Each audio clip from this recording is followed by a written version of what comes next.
toutes et à tous sur Cocotte TV. Aujourd'hui, une nouvelle vidéo de présentation qui porte sur un boîtier Spire X2, à savoir le modèle 6018. Un boîtier qui se destine aux joueurs, qui propose du mesh, un Rhéobus sur le dessus, un format ATX. Il est de type moyen tour, pèse 6,5 kg et est proposé à un tarif de 53 €. Rentrons de suite dans le vif du sujet. Nous voilà donc devant le 78. On commence avec la face avant qui propose 5 baies 5,25 pouces, dont une est convertible en 3,5 pouces. Les baies sont faites à partir de mèches en métal et derrière on trouve de la mousse, ce qui fera office de filtre. Un petit peu plus bas, on a une forme légèrement arrondie, toujours du mesh, des griffes bleues, le logo X2 et la possibilité derrière la façade d'intégrer un ventilateur additionnel. On trouve dans le haut les petites diodes d'activité. On passe directement sur le dessus du boîtier afin d'y découvrir le Rhéobus. Donc on allume le ventilateur, ça fait un clic, après on fait plus ou moins le reset, le power, l'USB 3.0, les deux USB 2.0 et enfin les entrées sorties audio. Sur le dessus on retrouve de nouveau du mesh avec la possibilité d'intégrer des ventilateurs en dessous, du mesh qui est accompagné de mousse afin de filtrer les poussières. Passons sur le premier côté, on y trouve une fenêtre plexiglas plutôt bien intégré et on y trouve une partie en finition piano noir sur laquelle il sera possible d'ajouter un très bel autocollant Spire X2.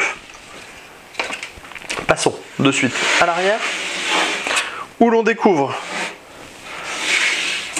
une grille compatible 80, 92, 120 mm.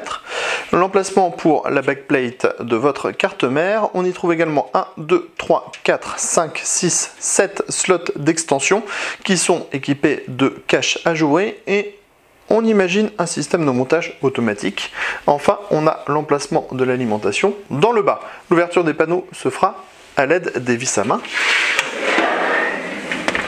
Sous le boîtier, on découvre des pieds en plastique dur, un emplacement additionnel filtré via du mesh et l'emplacement de l'alimentation qui est lui aussi filtré via du mesh. Tout de suite, on pénètre à l'intérieur de ce nouveau boîtier afin d'en découvrir le châssis.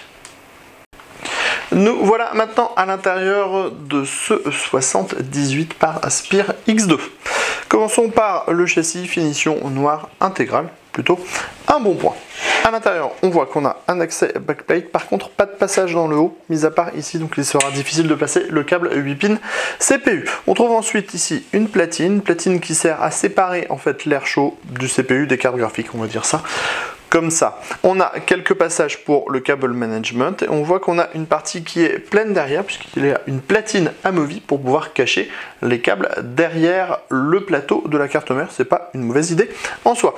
Sur l'avant, on a les 4 baies 5,25 pouces avec système de montage automatique et la baie 3,5 pouces externe. En dessous, on trouve la baie pour les disques durs. On a 4 emplacements 3,5 pouces avec système de montage automatique et un emplacement additionnel qui nécessitera des vis.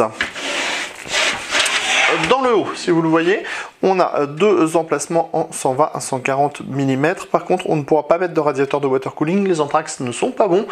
On pourra par contre mettre du radiateur de water cooling en 120 mm maximum, donc pas de 240 mm.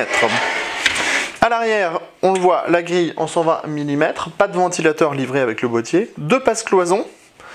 Les 7 slots d'extension avec un système de montage automatique qui a l'air plutôt performant au premier abord. L'emplacement de l'alimentation dans le bas. Dans le bas, justement, on voit, on a un grand filtre qui est amovible. Par contre, pas de patin en caoutchouc pour le support de l'alimentation.